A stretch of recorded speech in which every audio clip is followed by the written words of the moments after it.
Graça e paz, irmãos. Vamos abrir a palavra de Deus no Salmo de número 126.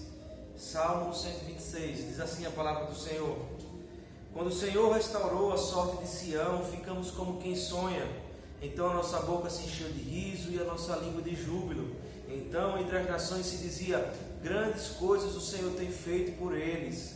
Com efeito, grandes coisas fez o Senhor por nós, por isso estamos alegres. Restaura, Senhor, a nossa sorte, como as torrentes no Neguebe. Os que com lágrimas semeiam, com júbilo ceifarão. Quem sai andando e chorando enquanto semeia, voltará com júbilo, trazendo os seus feixes. Amém. Vamos orar, irmãos. Senhor nosso Deus, nós louvamos o Teu nome, Senhor, por mais um dia, porque o Senhor nos acordou bem, com saúde, Pai, e agora nos traz aqui, Senhor, para ouvirmos a Tua palavra, Senhor, Deus, sermos edificados. Então a nossa oração, Deus, é que o Senhor edifique a Tua igreja, edifique aquelas pessoas que também vão assistir esse vídeo, Deus, em nome de Jesus Cristo. Essa é a nossa oração. Amém. Amém. Irmãos, já não fazem pouco tempo, poucos meses que nós estamos passando por esse processo de isolamento. É bem certo que estamos voltando aos poucos e aos poucos tendo essa liberdade meio que momentânea, mas é bem verdade que ficamos presos por meses e meses dentro das nossas casas, impedidos de trabalhar, impedidos de sair, impedidos até mesmo de passear e estudar. Mas o mais importante, irmãos, o que mais nos deixa tristes, ficamos impedidos de cultuar ao Senhor, cultuar ao nosso Deus. Momento esse de grande tristeza, dada a situação, é claro, mas creio que o nosso coração se entristecia, chorava quando chegava perto do domingo e nós não poderíamos nos ajuntar. O ajuntamento solene do Senhor, estávamos impedidos por causa dessa pandemia. É bem certo que participávamos de alguns cultos transmitidos de forma online, alguns estudos, mas irmãos, não se compara. Estarmos juntos no domingo é imensuravelmente melhor para nós. Louvarmos a Deus juntos ao Senhor. Não se compara, irmãos. Nada pode suprir o ajuntamento solene do Senhor. Irmãos, não tem coisa melhor, irmãos, de estar aqui, testemunhar as suas maravilhas, as maravilhas que o Senhor nos deu, testemunhar a ceia do Senhor. Veja, a forma como o Senhor fala conosco na ceia, testemunhar o batismo do povo da aliança. Como é bom estarmos aqui e testemunharmos essas coisas. Só Deus sabe, irmãos, quando isso vai ser restaurado. Só Deus sabe quando vamos poder de fato voltar a cultuar com a nossa liberdade, voltar a abraçar, estarmos em comunhão com nossos irmãos. É triste vivemos esses dias de restrições dadas pelas autoridades de saúde sendo necessárias, mas como é triste cultuar ao Senhor dessa forma. Irmãos, é um sentimento bem parecido que o povo de Deus tem quando a sua terra é conquistada pelos babilônicos. Eles perderam tudo o que tinha, inclusive o templo. Eles também estavam limitados, eles não podiam adorar a Deus naquele tempo, pois eles não tinham mais o templo. Ou seja, ficaram impossibilitados também de cultuar ao Senhor. É interessante, pois esse salmo ele está incluído no grupo de 15 salmos, chamados salmos de romagem, os salmos de degraus, ou até mesmo salmos de peregrinação. Salmos esses que compreendem do salmo 120 ao salmo 134. Alguns comentaristas chamam essa parte do saltério, esses 15 salmos, de um mini saltério, como se tivesse um saltério dentro do outro. Segundo Warren Wiersbe, esse conjunto de salmos são selecionados para serem usados pelo povo de Deus que iam para Jerusalém celebrar as 3 festas anuais: a Páscoa na primavera, Pentecostes no começo do verão e a festa do Tabernáculo no outono. Então os peregrinos eles entoavam cânticos em conjuntos enquanto viajavam em grupo de família e se encontravam no caminho para Sião, para Jerusalém, e ajudava, e toda essa caminhada os ajudava esses salmos a lembrar das maravilhas que Deus tinha feito por eles. Também é difícil, irmão, saber o autor do salmo, já que não é explícito nele, não é claro quanto à sua autoria. Alguns defendem que foi o próprio escriba Esdras que é o autor do salmo, pela contemporaneidade do salmo e a relação que ele tem com o contexto. Mas as dúvidas são maiores que as certezas quanto à sua autoria. Então o povo de Deus caminhando, indo em direção a Jerusalém para sacrificar, para cultuar lá em Sião, lembravam tudo o que eles tinham passado, lembravam de todas as dores, as tristezas, lembravam da escravidão do Egito, do exílio na Babilônia, e adoravam a Deus cantando as maravilhas que o Senhor tinha operado na vida deles. Mas se ainda puxarmos um pouco mais para trás, vamos poder entender melhor o contexto do salmista. A nação de Israel foi encaminhada por Moisés à terra prometida depois de sair da escravidão do Egito, mas só entrou sob a liderança de Josué na terra prometida, lógico, pelo intermédio do poder de Deus. Então Israel conquistou vários povos ali em Canaã, que já habitavam ali. Mas como é de costume, irmãos, o povo de Deus, ao receber a terra que Deus prometera, começou a se misturar com os povos pagãos. Deus mandou juízes, Deus mandou profetas, Deus levantou reis piedosos, mas a idolatria continuava, e eles faziam questão de quebrar a lei de Deus, mesmo recebendo todas essas bênçãos. Então Deus resolve castigar o seu povo e o expulsar daquela terra que Ele mesmo havia dado, uma terra que Ele mesmo havia prometido, mas em desobediência do povo de Deus, essa desobediência que insistia em continuar, e eles vão ser expulsos dessa terra que acabaram de receber. Primeiro Deus manda os assírios, que na época era uma nação que tinha grande poder, eles dominavam o mundo, naquela época era um grande império.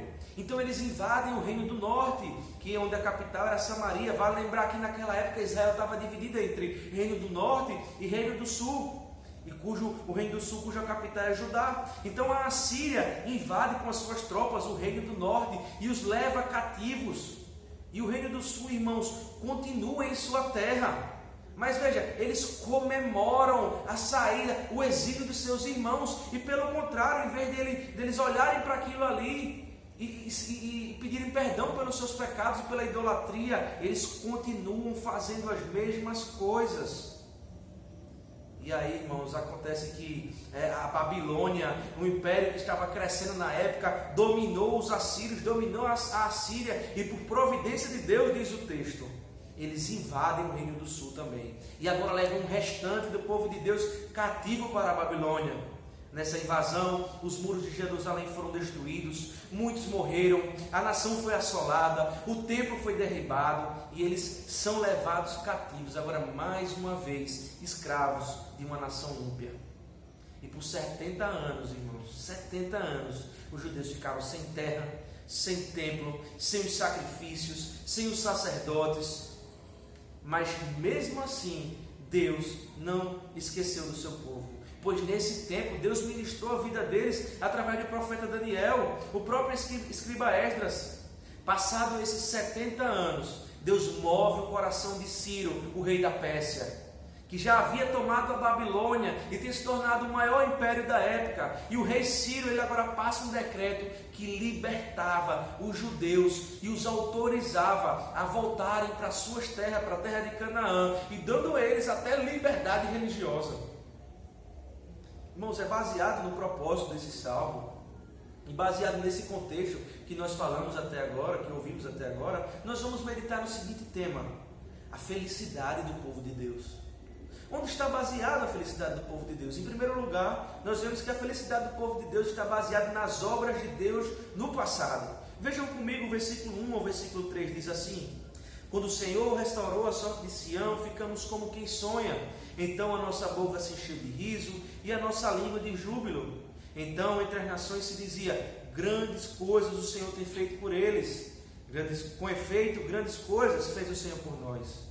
Irmãos, há algo bastante interessante nesse primeiro versículo, pois na versão ARA, que nós costumamos usar, a Almeida Revista Atualizada, nós lemos exatamente isso como foi lido: quando o Senhor restaurou a sorte de Sião.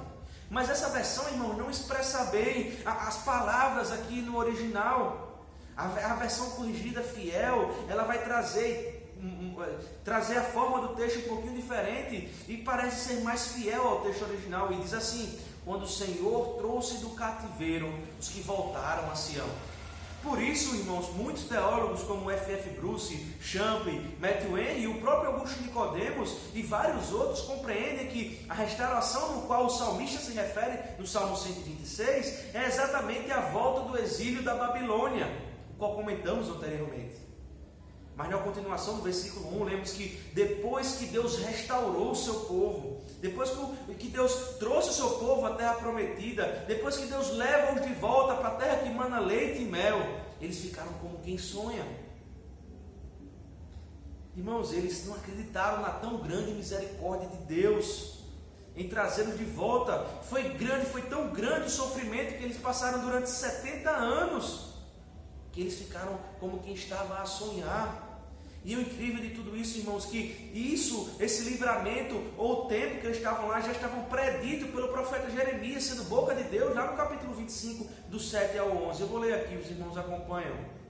Mas vocês não me deram ouvidos, e me provocaram a ira com ídolos que vocês fizeram, trazendo desgraça sobre si mesmo, declara o Senhor. Portanto, assim diz o Senhor dos Exércitos, visto que não ouviram as minhas palavras, convocarei todos os povos do norte, e o meu servo Nabucodonosor, rei da Babilônia, declara o Senhor, e os trarei para atacar esta terra, os seus habitantes e todas as nações ao redor. Eu os destruirei completamente, e os farei um objeto de pavor e de zombaria, e uma ruína permanente. Agora, veja no versículo 10 o que diz o profeta Jeremias, boca de Deus: darei fim às vozes de júbilo e de alegria, às vozes do noivo e da noiva, ao som do moinho e à luz das candeias. Toda esta terra se tornará uma ruína desolada, e essas nações estarão sujeitas ao rei da Babilônia durante 70 anos. Veja, irmãos, o povo sabia o tempo, era um tempo limite, tinha começo, mas eles sabiam que tinha um fim, sabiam exatamente o tempo do fim. Era algo limitado, eram somente 70 anos para eles serem libertos, mas os sofrimentos que eles passaram lá, as aflições que eles passaram lá durante esses 70 anos, foram tão intensos, irmãos, que parecia mais uma eternidade, parecia que jamais iria acabar. Eles estavam longe da terra, longe de casa, longe do templo, longe da cultura, longe dos costumes, entrando numa terra estranha, com um povo estranho, com cultura estranha, e agora vivendo como escravo e servindo aos ímpios durante 70 anos. Irmãos, eles ficaram como que tivesse a sonhar, porque tão grande foi o milagre que Deus fez ao libertar o seu povo diante de tanta aflição e destruição com o povo que estava exilado. Por isso a todos, a uma só voz, dizem no Salmo: ficamos como quem sonha. Foram 70 anos que pareciam que não iam terminar mais. A imagem aqui são de pessoas que vibraram, não acreditando que estavam livres da escravidão, pessoas que estavam exaustas, como se estivessem trabalhando por anos e anos, e agora chegou aquele momento tão esperado de férias, um misto de descanso, alegria, gratidão a Deus. Parece que estamos sonhando. Moody, comentando esse texto, ele vai dizer assim, a esperança de uma gloriosa restauração foi idealizada até o ponto de ser boa demais para ser verdade. Irmãos, você já deve ter sentido isso. Quando o Senhor Jesus ele abre os nossos olhos, quando o Senhor Jesus muda a nossa mente, quando Ele coloca um coração de carne no lugar desse coração de pedra, quando o Senhor troca o seu fardo que é pesado com o fardo dele que é leve, quando você escuta a voz do Senhor Jesus chamando você que está cansado e sobrecarregado, irmãos, quando o Filho de Deus se apresenta, se faz conhecido na sua vida, se revela a você, você ficou como alguém que está a sonhar. O sentimento é esse, pois só nele encontramos vida, só nele encontramos descanso, gozo e paz, só neles encontramos o próprio Pai, só através dele nós chegamos à nossa Canaã celestial, só nele encontramos a alegria eterna. Irmão, se você já encontrou com o Senhor Jesus Cristo na sua vida, se o Senhor Jesus Cristo já converteu a sua vida, você sentiu essas coisas, você ficou como se estivesse a sonhar. Mas também, irmãos, talvez você nunca tenha sentido isso. Talvez você nunca tenha sentido esse alívio. Talvez você ainda se encontre sobrecarregado, cheio de dúvidas, cheio de incertezas. Não encontra alegria em lugar nenhum. Talvez a alegria que você encontre é alegria momentânea, mas não eterna, que vem do Senhor Jesus Cristo. Eu digo uma coisa para vocês, irmãos. Jesus é aquele que se oferece por você para passar por tudo isso que você está passando. Na verdade, Jesus ele já passou por tudo isso. E é nele que nós encontramos gozo, paz e alegria. Irmãos, o povo de Deus olha para trás, o povo de Deus olha para o passado e lembra do tamanho livramento que Deus deu mais uma vez para eles. é nesse Deus que eles criam, é nesse Deus que nós devemos crer também, um Deus que já fez e um Deus que pode fazer. Tão grande foi o livramento, irmãos, que eles tiveram aqui nesse salmo, que no versículo 2 vai dizer que eles enchem a boca de riso, a língua deles são tomadas de júbilo, de cântico ao Senhor. Veja, o profeta Jeremias, no qual nós lemos antes, disse, sendo boca de Deus aos exilados, que cessaria as vozes de júbilo e cessaria a alegria da boca do povo. Mas agora, irmãos, note que no versículo 2 vai dizer que a boca deles se enche de riso, a língua deles voltaram a cantar, a alegria tomou conta dos seus corações pelos grandes feitos do Senhor, pela misericórdia de Deus, a ponto, irmãos, de outras nações que estavam vivendo exilados, pois Nabucodonosor invadiu outras nações e trouxeram várias pessoas ímpias e pagãs de outras nações e moravam todo mundo misturado ali, a ponto de outras nações glorificaram o Deus de Israel, porque entenderam que só um Deus que livrou eles do Egito podiam livrar eles do exílio da Babilônia. Eles olharam para o Deus de Israel e as outras nações diziam: grandes coisas fez o Senhor Deus por eles. Deus é glorificado, irmãos, até na boca do ímpio. Não tinha como ser outro Deus se não fosse ele, o Deus que livrou eles do Egito. O Deus da aliança, mais uma vez, cumpre aquilo que prometera. Até entre os gentios o nome de Deus foi glorificado. Irmãos, quando Jesus entra na nossa vida, Ele faz exatamente isso. Ele enche a nossa boca de riso e de alegria. Ele enche a nossa língua de canções que louvam o seu nome. Ele age na nossa vida de uma forma que não cabe a nós ficarmos mais presos ao pecado, irmãos. Ele nos liberta, Ele nos traz vida. Nós ficamos livres, irmãos, das algemas do pecado, dos vícios, das ambições, das ansiedades, dos males. Cristo, agora nós temos a quem recorrer. Cristo, agora nós temos a quem nos apegar. É olhando para o que Deus fez no passado, que temos a certeza de como será o nosso futuro. Irmãos, e nesse presente, nós devemos continuar firmes e fiéis, orando ao Senhor. Esse salmo ele é perfeitamente encaixado no salmo de peregrinação. Era o povo saindo de suas casas em direção ao Monte Sião, se ajuntando ao povo da aliança, subindo em direção a Ele e cantando: quando o Senhor restaurou a zona de Sião, ficamos como quem sonha, a nossa boca se encheu de riso, a nossa língua de júbilo. O povo olhava para o passado e o povo cantava jubilosamente as obras que Deus já havia feito. Mas não só isso, irmãos, eles cantavam com a certeza das obras que estavam por vir também. Nós podemos olhar para as obras de Deus no passado, a mesma que esse povo olhou pela fé, mas esse povo agora olhou numa perspectiva futura. E podemos contemplar a perfeição do Filho de Deus, o próprio Sião, a sua morte, a sua ressurreição, aquilo que era esperado para esse povo num futuro certo, o Messias. Para a gente, irmãos, ele já chegou há 2000 anos atrás. Não precisamos mais sair em caminhada para Jerusalém, nem para Sião, para nos encontrarmos com Deus. Basta subirmos os degraus do nosso coração, cantando jubilosamente, e Ele estará presente, derramando a sua restauração sobre as nossas vidas.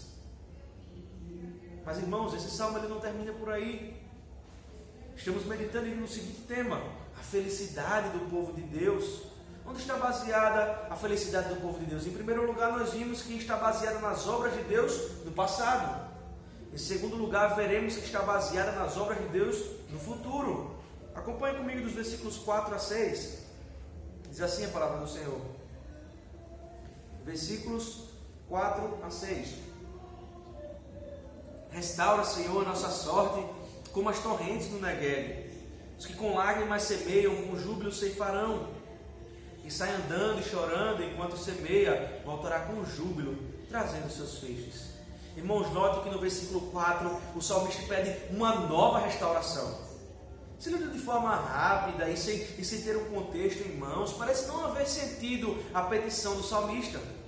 Pois nos primeiros versos do salmo ele fala da restauração que Deus já havia derramado sobre eles. Mas então o que tinha acontecido para o salmista agora pedir por uma nova restauração? Percebam só, irmãos, 70 anos que eles saíram da terra. E lembre que eles saíram lá debaixo de destruição, templo derribado, muros derribados, casas destruídas. No primeiro momento, com a libertação do cativeiro, a alegria foi imensa, isso é fato. Pois não havia milagre maior naquele momento de que eles retornarem à sua terra, depois de se depararem de tanta humilhação que eles passaram durante 70 anos. Mas, irmãos, quando eles voltam à sua terra, eles se deparam com toda a Jerusalém destruída em sua frente. E ainda tinham que lidar com os outros povos que passaram a habitar na sua terra enquanto eles estavam vivendo cativos. Povos que tinham os mesmos costumes, que foi o principal motivo pelo qual eles foram levados à idolatria. Davidson, comentando sobre esse texto, diz: não obstante, ao retornarem à sua terra natal, tiveram de enfrentar as refratárias consequências de seu prolongado exílio, na forma de cidades e campos desolados. A pressão do exílio fora removida, mas o cativeiro deixaram uma impressão no ambiente deles que era inescapavelmente espantosa. Se eles viveram um sonho a serem libertos do cativeiro, agora estavam vivendo um pesadelo total com a consequência da desolação em suas terras. Eles foram levados de volta à sua terra, mas a terra já não era mais a mesma, a ponto de novamente começarem a esquecer as prioridades e novamente inverter os valores de Deus. O profeta Ageu, o profeta usado, levantado para a restauração de Jerusalém nesse contexto, exorta o povo, sendo boca de Deus, dizendo para eles pararem de se preocupar com a reconstrução das suas próprias casas. Vejam, irmãos, eles viram toda uma destruição em Jerusalém, a ponto de chegarem lá e ficar preocupados em construir as suas próprias casas e não reconstruir o templo do Senhor. E o profeta Ageu exorta o povo e de uma forma bem dura diz: parem, vocês estão preocupados com a casa de vocês, mas vocês têm que se preocupar em reconstruir o templo. Já estão esquecendo do que Deus fez por vocês no passado. Lembro-me também da ocasião em que o povo de Deus estava no deserto, depois de escaparem da escravidão egípcia. Na primeira dificuldade, irmãos, que eles passam, eles olham para Moisés, representante de Deus, e reclamam e dizem: teria sido melhor que o Senhor tivesse nos matado lá no Egito. Lá podíamos comer, nos assentar, beber, temos comida à vontade. Mas vocês nos trouxeram para este deserto a fim de matar de fome toda essa multidão. Vejam, irmãos, o povo fora liberto agora nessa ocasião do Egito de 400 anos de escravidão. E o momento após a liberdade, eles murmuram contra Deus e preferem voltar a ser escravos dos ímpios. Eles podiam olhar para trás e ver o que Deus havia feito por eles. Veja, o passado recente. Mas não, irmãos, ele olha para o presente de forma egoísta, murmuram e pegam contra o Senhor. Diferente do povo no deserto, o salmista não murmura contra o Senhor da atual situação. Pelo contrário, ele faz exatamente aquilo que um crente em Deus deveria fazer. Ele ora.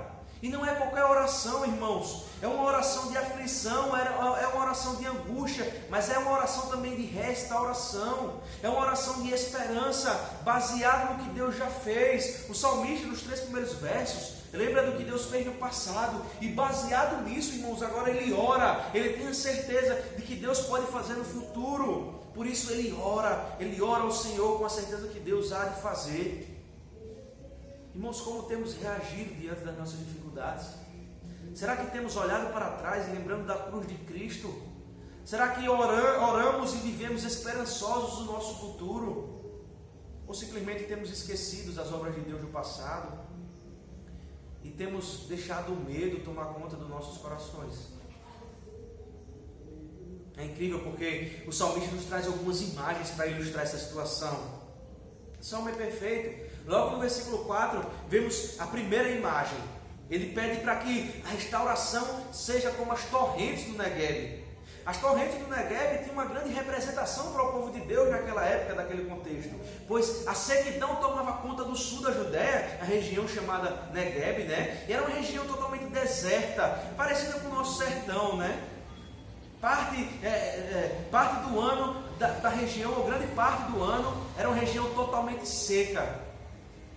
Mas em alguns períodos específicos do ano, comenta Champlin, ou a neve que estava no norte se dissolvia, e a sequidão era invadida por uma torrente fortíssima, e as águas permaneciam por algum tempo ali, ou as estações chuvosas, quando em abundância jorravam vida através da água. Em uma ou outra condição, sabemos que a bênção de transformar a seca em fartura, a maldição em bênção, vinham do alto, vinham da mão do Senhor. Irmãos, Deus pode trazer vida àquela terra novamente. Deus pode restaurar a cidade abandonada. Deus pode ressuscitar a terra morta e trazer vida. Veja, era uma torrente de vida diante de uma chacina, diante de uma terra morta. O que o povo pedia era uma torrente de vida. O que o salmista pede é vida sobre a terra morta. Mas não termina aí. A forma poética com o uso de imagens continua. E no versículo 5 o salmista usa a imagem do semeador, mas não de um semeador comum, e sim de um semeador que vai semear em lágrimas. Yuli, comentando esse texto, ele diz: quando um lavrador semeia sua semente num clima tão inóspito, ele o faz sem muita esperança. Parece estar fazendo algo inútil. O solo e as condições climáticas parecem contrárias a ele, mas de repente a chuva cai. A semente germina, o grão cresce e ele ceifa uma tremenda colheita. E Yuli termina dizendo: o salmista não se esqueceu da restauração passada que Deus operou. Seu coração se aquece sempre que pensa no assunto. Veja, irmãos, é baseado no que Deus fez. O salmista tem esperança para semear novamente. Numa terra que aparentemente é morta, as lágrimas do sofrimento do semeador enquanto semeava, agora é o regar ideal para uma boa ceifa. Uma cidade em cinzas, uma cidade destruída. Veja, qual era a esperança de um semeador que ia semear uma semente sem saber quando desceria a água, quando choveria. Mas as lágrimas, o sofrimento é o regar ideal da semente, e a torrente trazia a vida para aquela terra. Assim o próprio Deus, ele faz as nossas vidas, irmãos. Ele colocará sorriso novamente a nossa boca, como colocou na boca do semeador quando viu o tempo fechando, ou quando viu as torrentes descendo. A sua língua volta a jubilar. Irmãos, mesmo sidos restaurados, nós mesmo restaurados pelo Senhor, as lágrimas constantemente voltam ao nosso coração. O descontentamento bate à nossa porta diariamente. As circunstâncias querem influenciar a nossa fé. A desesperança insiste em crescer e começamos a esquecer a primeira restauração que Cristo fez nas nossas vidas. Mas quando isso acontecer, irmãos, olhemos para o passado e enchemos o nosso coração de esperança no futuro, pois o dono da igreja, ele irá voltar para completar essa maravilhosa obra. Ele já nos restaurou, é fato, mas não ainda na sua plenitude. Nós somos libertos do pecado, mas ainda pecamos. Nós queremos fazer o mal, queremos fazer o bem, mas é o mal que nós fazemos. O Senhor Cristo é o nosso Rei, mas o mundo ainda jaz do maligno. É por isso, irmãos, que nós devemos orar e em lágrimas dizer: Maranata, ora vem, Senhor Jesus Cristo.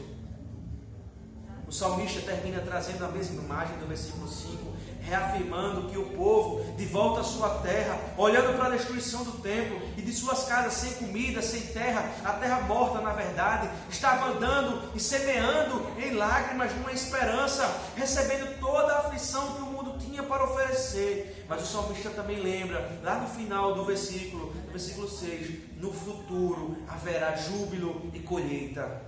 A mesma palavra, júbilo, que ele usa no começo do Salmo.